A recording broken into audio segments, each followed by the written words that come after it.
I'll tell you the story very briefly of this experience I had this past year. COVID had just broken out, and it was on Easter Day that my closest friend, my companion for 20 years, was diagnosed with advanced pancreatic cancer with less than 3 months to live. And he and I decided that he would come home with me rather than being alone in hospital with no friends, no visitors, and that I would be provide, what is the word? The care, be the caretaker, the primary caretaker, with the help of palliative care at the palliative care unit in my region.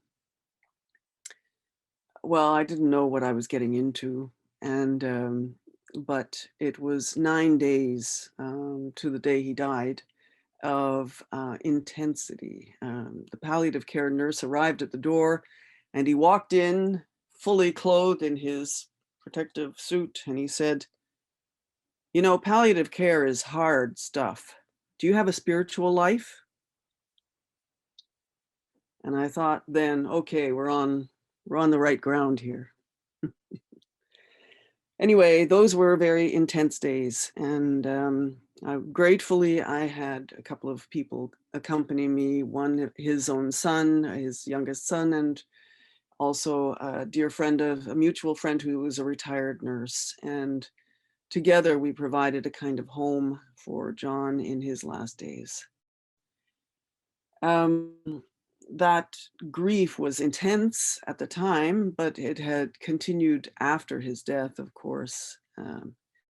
Because the whole situation had snuck up so quickly, and we had so little time to adjust. And there were some wonderful moments during that period, though, and I'll describe to you one. The two of us are people of faith, and we in our community we often sang this Teze chant that speaks to sort of the contemplative spirit, the quietening of the heart. Mon âme se repose en Dieu, sur Dieu seul. Mon âme se repose en Dieu. Let me try again. Mon âme se repose en paix, sur Dieu seul.